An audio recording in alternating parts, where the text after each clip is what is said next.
Once upon a midnight dreary, while I pondered weak and weary over many a quaint and curious volume of forgotten lore, while I nodded, nearly napping, suddenly there came a tapping, as of someone gently rapping at my chamber door. "'Tis some visitor," I muttered, tapping at my chamber door, "only this and nothing more." Distinctly I remember it was in the bleak December, and each separate dying ember wrought its ghost upon the floor. Eagerly I wished the morrow, vainly I had sought to borrow from my book surcease of sorrow, sorrow for the lost Lenore, for the rare and radiant maiden whom the angels call Lenore, nameless here forevermore. And the silken, sad, uncertain rustling of each purple curtain thrilled me, filled me with fantastic terrors never felt before, so that now, to still the beating of my heart, I stood repeating, "'Tis some visitor entreating entrance at my chamber door. Some late visitor entreating entrance at my chamber door. This it is, and nothing more." Presently my soul grew stronger, hesitating then no longer. "Sir," I said, "or madam, surely your forgiveness I implore.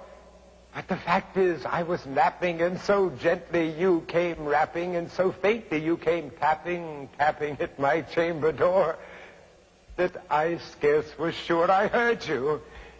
Here I opened wide the door. Darkness there, and nothing more. Deep into that darkness peering long, I stood there wondering, fearing, doubting, dreaming dreams no mortal ever dared to dream before. But the silence was unbroken, and the stillness gave no token, and the only word there spoken was the whispered word, "Lenore." And I whispered back, and an echo murmured back, "Lenore." Merely this, and nothing more. Back into the chamber turning, all my soul within me burning. Soon again I heard a tapping, something louder than before. "Surely," said I, "surely that is something at my window lattice. Let me see what then thereat is, and this mystery explore. Let my heart be still a minute, and this mystery explore. 'Tis the wind and nothing more." Open here I flung the shutter, when with many a flirt and flutter in there stepped a stately raven of the saintly days of yore. Not the least obeisance made he, not a minute stopped or stayed he, but with mien of lord or lady perched above my chamber door, perched upon a bust of Pallas just above my chamber door, perched and sat, and nothing more. Then this ebony bird beguiling my sad fancy into smiling, by the stern and grave decorum of the countenance it wore. "Though thy crest be shorn and shaven, thou," I said, "art sure no craven, ghastly, grim, and ancient raven, wandering from the night's Plutonian shore. Tell me what thy lordly name is on the night's Plutonian shore." Quoth the raven, "Nevermore." Much I marveled this ungainly fowl to hear discourse so plainly, though its answer little meaning, little relevancy bore. For we cannot help agreeing that no living human being ever yet was blessed with seeing bird above his chamber door, bird or beast, upon the sculptured bust above his chamber door, with such a name as Nevermore.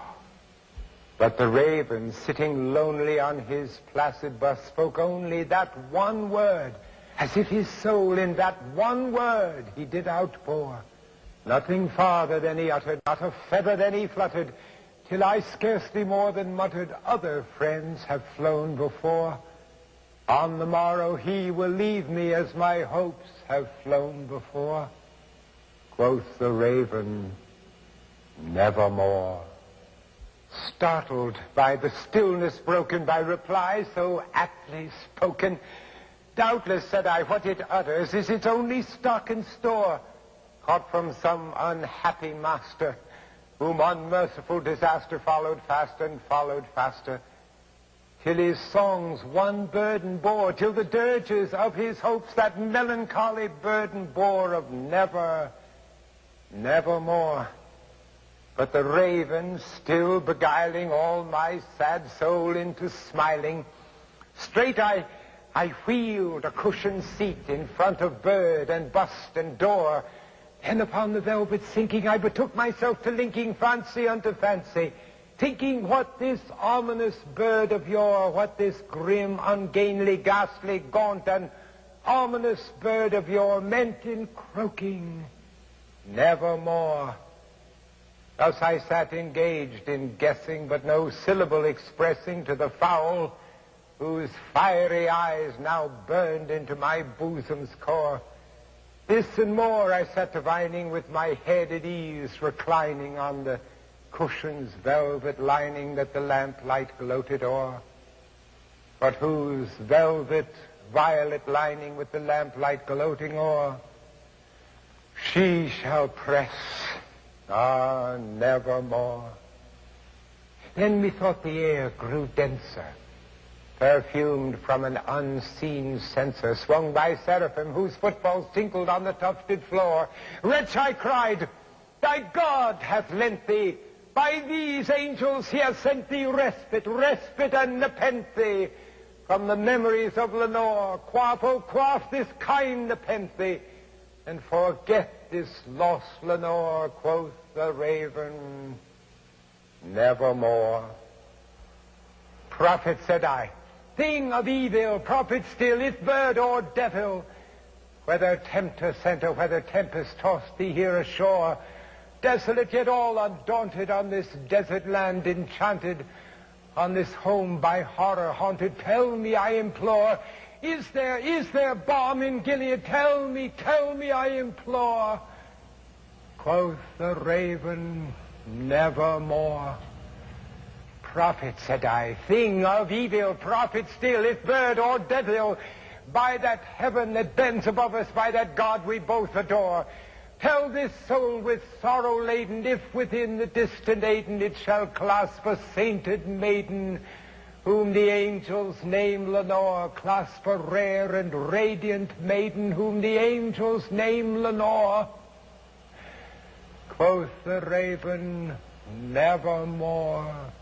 Be that word our sign of parting, bird or fiend, I shrieked upstarting, get thee back into the tempest and the night's Plutonian shore. Leave no black plume as a token of that lie thy soul hath spoken. Leave my loneliness unbroken. Quit the bust above my door. Take thy beak from out my heart, and take thy form from off my door. Quoth the raven, nevermore. And the raven, never flitting, still is sitting on the pallid bust of Pallas just above my chamber door. And his eyes have all the seeming of a demon's that is dreaming, and the lamplight o'er him streaming throws his shadow on the floor.